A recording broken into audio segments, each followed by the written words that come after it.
Hello and good evening all. Tonight we're taking a look at the modern iteration of the car providing the motive power behind what is probably my favorite race series currently running, the Mazda MX-5 Cup car. Mazda is, generally speaking, perhaps better known in motorsport for their wailing, fire-breathing, rotary-engined prototypes, and as much as I want to call the RX-7 a GT, because technically it is, it's just so wide compared to the road car, so I'm calling it a plinth. But their icon in the eyes of the general public has long been the MX-5, or the Miata for the American and Canadian markets, which is not unfairly credited with giving the inexpensive small Roadster market segment the adrenaline shot it needed when it went on sale in 1989.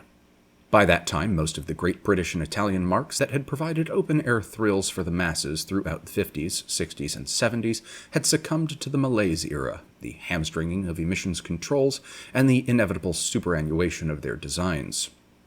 Japan came to the rescue with this, the NA, cribbing shamelessly from the best elements of their European forebears. The design was largely inspired by the Lotus Elan. The general driving feel was intended to replicate the best elements of MGs, Triumphs, and Alfa Romeos from previous years, and the shifter specifically was designed to provide a very satisfying mechanical click upon actuation. This meant front-engined, rear-wheel drive, lightness, and a 50-50 weight distribution, along with a low price to ensure accessibility to even the moderately heeled motoring enthusiast. This was a winning combination, and the first-generation MX-5 remains the best-selling, thanks in part to a 9-year production run, and has spawned 3 subsequent generations, NB through ND.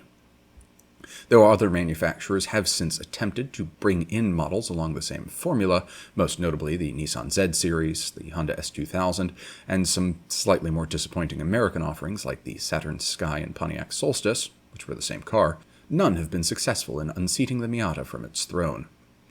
Although I will admit, while I have long preferred the S2000 over the contemporaneous MX-5 generations due to its excellent high-revving engine and slightly more aggressive looks, it's impossible to deny that the S2000 could not have existed without the Miata, and, at least in the US, the S2000 attracted a far greater share of the tuner demographic, many of with whom I unfortunately share an age group.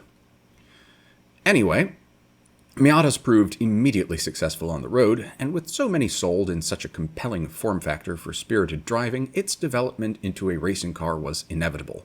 The first-generation NA model was originally permitted in Stock C in SCCA competition in the US, where it proved so popular that the organizers had to put together an entirely separate class to handle all the entries, and the first formal racing series for MX-5s as a cup came along in 2003. Open to both generations of car on sale at the time. A unified American series was developed concurrent with the NC model's launch in 2006, with the Global Cup coming along 10 years later alongside the current generation ND's debut, offering a test drive in the Mazda-engined Lola B08 LMP2 to the series winner. It's rather a nice prize, although now they give out cash, which is even nicer. The ND model serves as the base for the current MX-5 Cup car. The early cars were built by Long Road Racing of North Carolina, while Fliz Performance of Daytona Beach took over building the cars for the 2020 season.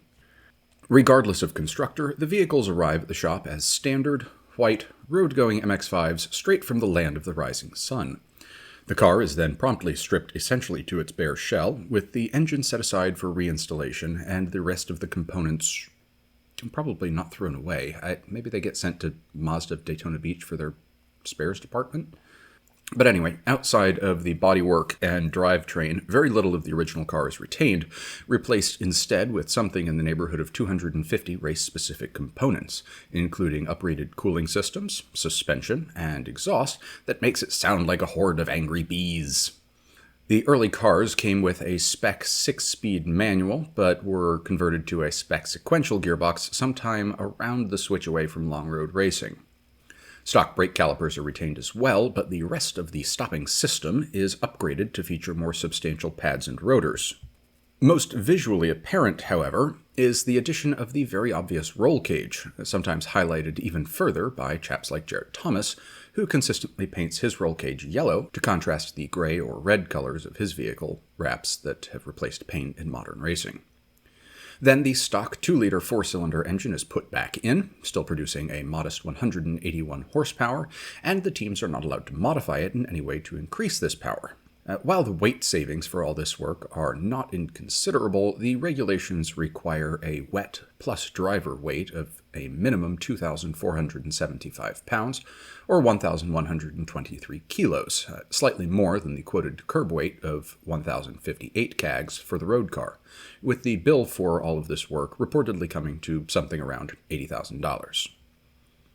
The series bounced around as a support event for Grand Am, Champ Car, the ALMS, and IndyCar, sometimes all in one season, before finally finding a home at IMSA in 2021, probably helped by the fact that former director of Mazda Motorsports John Doonan had recently assumed the IMSA presidency. There is still limited crossover with Indy and NASCAR depending on scheduling, but usually this is just 1 or 2 races a season. This has come concurrent with increasing popularity of the series, particularly after IMSA took it over, as their media coverage is by far the best in the business, even if they wouldn't give me a job. I started watching in 2021 with the Sebring rounds, which culminated with a brilliant 3-wide photo finish to cap off an action-packed race 1. We then, 2022 and 23, didn't get Sebring rounds because of the World Endurance Championship race, but it's back for this year. Go watch them. Needless to say, a finish like that is enough to intrigue anyone vaguely interested in racing, and I don't think there's been an out-and-out disappointing race that I've seen since, although one of the races from last year's Daytona opener was a bit dull just because it was so gosh darn rainy. The series has, since its inception, proved a good jumping-off point for drivers looking to launch their careers, but has more recently seen a slower driver cycle. As its popularity has increased, the cash payouts have grown a bit larger for victory, second, third, and so on, and there have even been instances of drivers coming specifically to test or race in the car, with Dale Earnhardt Jr. testing the car at Martinsville, and everyone's favorite gentleman driver, Ben Keating, taking one out in the season closer at Petit Le Mans last year. Seriously, it's such a good race series, and they're all on YouTube. It's far more entertaining stuff than anything I do. I'd implore you to go watch a few. Oh, and somehow I forgot to mention that there are actually 2 races this weekend at, I was about to call it Mazda Raceway Laguna Seca. It's WeatherTech Raceway Laguna Seca, so those will be up by Monday as well. How timely! That does bring us to the end of another video. As always, thank you for watching, and for this week's call to action not featuring the 3 sacred words of YouTube. Like, comment, subscribe. Actually, I kind of already gave you the call to action in saying to go watch MX-5 Cup races, so go do that. But I will also close with some words of wisdom from one of my favorite authors and wits, Mark Twain. Whenever you find yourself on the side of the majority, it is time to pause and reflect. With that, it just leaves me to say, as always, thank you for your time this evening, or whenever and wherever you are watching, and wish you all a good night and a good tomorrow.